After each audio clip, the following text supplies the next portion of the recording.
The most mind-blowing illusions performed by David Copperfield during his 80s and 90s TV specials.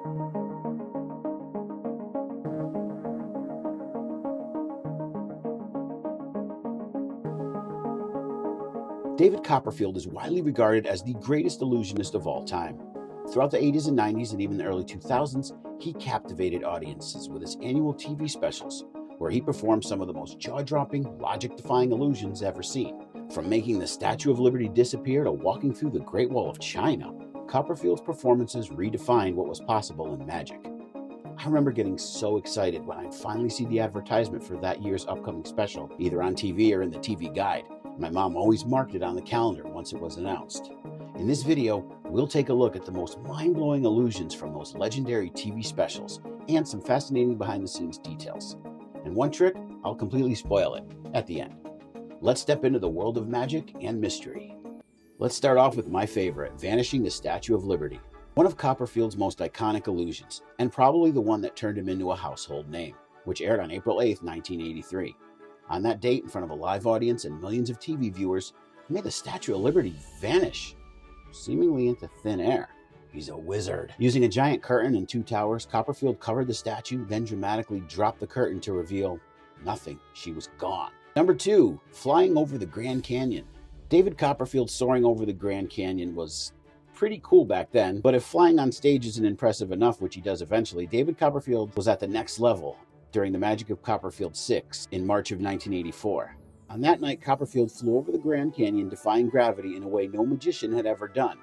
Unlike traditional levitation tricks, this performance showed Copperfield soaring freely, gliding through the air, and even performing mid-air acrobatics with no visible support. To this day, the secret behind Copperfield's flying illusions remain one of the most closely guarded mysteries in magic. Another favorite of mine, walking through the Great Wall of China. On March 14, 1986, during the Magic of David Copperfield 8, Walking Through the Great Wall of China, Copperfield attempted the impossible. With a live audience watching, he entered one side of the Great Wall. Sensors were placed on his body to track movement, and moments later, he reappeared on the other side. This illusion was one of Copperfield's most ambitious, as the wall itself is solid stone, though theories suggest hidden tunnels or trapdoors might have had something to do with it.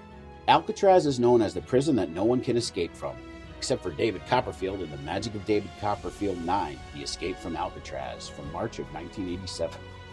Copperfield staged a daring escape from a locked prison cell inside the infamous prison. With guards watching and a strict time limit, the magician miraculously vanished from the cell and reappeared outside the prison walls. It was thrilling, cinematic, and the escape left audiences stunned. And I loved how the cops in this video treated Copperfield like a real criminal who was attempting to escape from prison. All right, Copperfield, that's enough out of you. Hey, where'd he go? Now on to the illusion where, besides the Statue of Liberty, he's probably most known. In the Magic of David Copperfield 15, Fires of Passion, which aired in April of 1992, David Copperfield took magic to new heights, literally, when he flew across the stage. Unlike traditional levitation tricks, Copperfield didn't just float, he soared, performed somersaults in midair, and even invited an audience member to join him. The illusion apparently took years to perfect and involved an innovative system of invisible wires, counterweights, and expert choreography. It remains one of his most celebrated and hard to figure out illusions. Next on the list is one that I didn't really love, but I think it was probably pretty thrilling at the time. For the Magic of David Copperfield 12, the Niagara Falls Challenge, in March of 1990, Copperfield took on one of his most dangerous stunts, escaping from a raft that was about to plummet over Niagara Falls. He was chained inside the raft, he had seconds to break free, the thing was on fire. Cameras captured the moment of impact, making it seem like he went over the falls and died, only to appear seconds later dangling from a helicopter wire.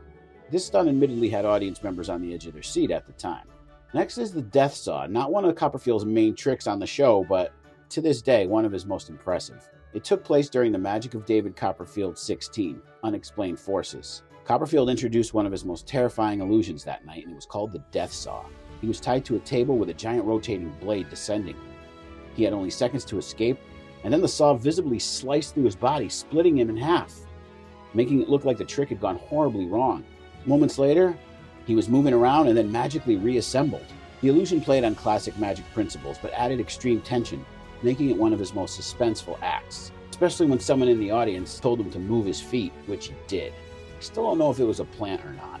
Now, in the Magic of David Copperfield 3, Levitating Ferrari, which aired in October of 1981, Copperfield performed an early grand illusion by making a Learjet disappear in front of a live audience. The illusion set the stage for his later large-scale vanishing acts, proving that Copperfield could make even massive objects seemingly vanish and then reappear. In The Magic of David Copperfield 19 Unexplained Forces, which aired in 2001, but we're going to include it in this list, he did one of his most extreme challenges ever. Surrounded by flames, Copperfield had to navigate through a swirling vortex of 2,000-degree heat, avoiding burning debris while trying to reach the other side. This illusion wasn't just about magic, it was about survival. The intense flames and real danger made it one of Copperfield's most unforgettable performances. And finally, once again, though technically outside of the 80s and 90s, we have to mention The Portal from The Magic of David Copperfield 19 Unexplained Forces again. In this illusion, Copperfield vanished from the stage and reappeared in Hawaii, along with a randomly chosen audience member. While many speculate that clever video editing played a role and possibly an audience plant, Copperfield's ability to sell the illusion as real-time teleportation made it one of his most talked-about performances. David Copperfield's annual TV specials weren't just magic shows, they were cinematic events, blending illusion with storytelling, suspense, and groundbreaking special effects. His ability to make the impossible seem real cemented his status as the greatest magician of all time. What was your favorite David Copperfield illusion? Let me know in the comments. And don't forget to like, subscribe, and hit the notification bell for more nostalgic deep dives. Now let's spoil the Statue of Liberty trick. How did David Copperfield make the Statue of Liberty disappear? It happened in 1983 in front of a live studio audience. It was on live television. He began by setting the audience up in front of the actual Statue of Liberty. The stage and the spectators were facing the statue, while spotlights shone on the Gray Lady to illuminate it. A curtain is pulled up in front of the statue to hide it from the audience. While the statue is hidden behind the curtain, that's when the magic happens. You see, while the audience is staring at this giant curtain, the platform stage that they're on is actually moving.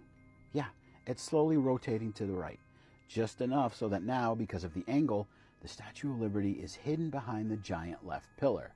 Then, in the ta-da moment when the curtain is removed, the audience is staring into the darkness of night, with the spotlights now shining on the empty space for added effect.